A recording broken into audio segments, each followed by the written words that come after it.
Yo, what is up, guys? Welcome back to the SUPES channel. My name is Matthew Ramos, and on this channel, I aim to entertain, inform, and inspire using the topic of discussion as always, which is superheroes. So guys, with Spider-Man Far From Home less than 2 weeks away, in today's video, me and Anthony are going to break down our top 3 things that need to happen in Spider-Man Far From Home to call it a success. But before we do that, guys, make sure to stay to the end of the video for giveaway details, as I'm giving away 2 of these Captain America Hot Toys collectibles. Now, without further ado, let's get into the top 3 things that need to happen in Spider-Man Far From Home. So guys, the first thing that needs to happen in Spider-Man Far From Home is that they need to explain the post-Endgame world. I felt like at the end of Endgame, we saw a little clip of Peter going back to school, and it looked like they just came back from summer vacation when there was literally a 5-year time jump, from the last time Peter was even alive.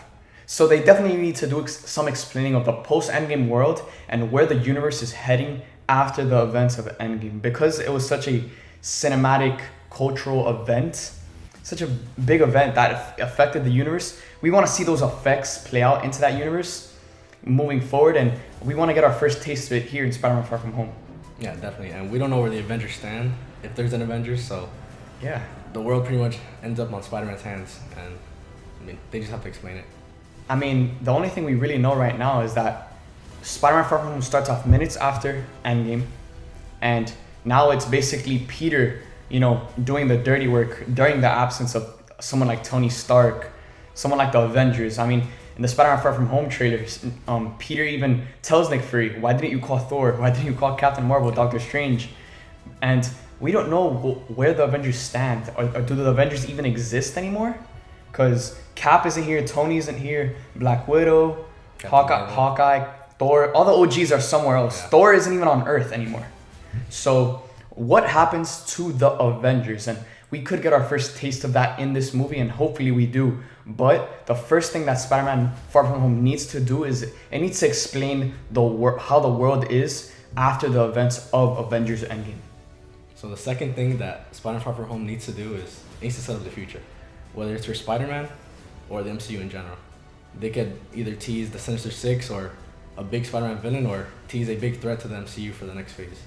Yeah, for sure. Even though Endgame was the cap of the first 3 phases of the MCU, Spider-Man Far From Home is still in phase 3 of the Marvel Cinematic Universe. This isn't a phase 4 film, and that is because this movie has to set up the future of what's to come. Right now, after Endgame, we don't know. This universe can go anywhere right now. We don't know anything. And Spider-Man Far From Home, from the marketing, we can tell that they're introducing the multiverse with this movie. The multiverse is obviously a huge concept in Marvel history. So going forward, they could set up, a bigger plot line with the multiverse in a post-credit scene, say where, we see like Miles Morales enter like the main universe.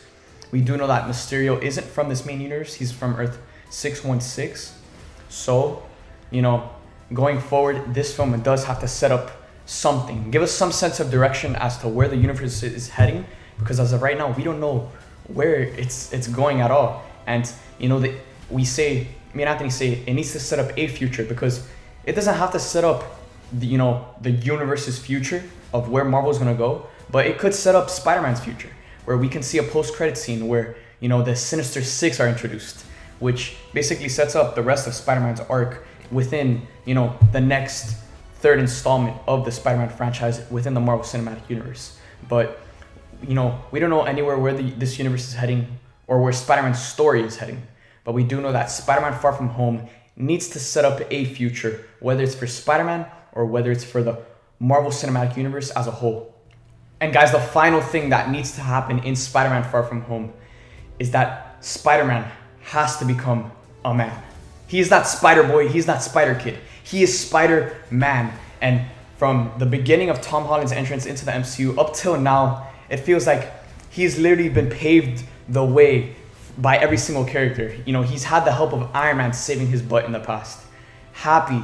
He has all of these, accessibilities that Spider-Man doesn't need. Spider-Man needs to become a man, his own hero. And I like how they've, integrated him into the universe with, having that relationship with him and Tony established. But Tony's gone. It's time for Peter to become a man. He doesn't need anyone's help anymore.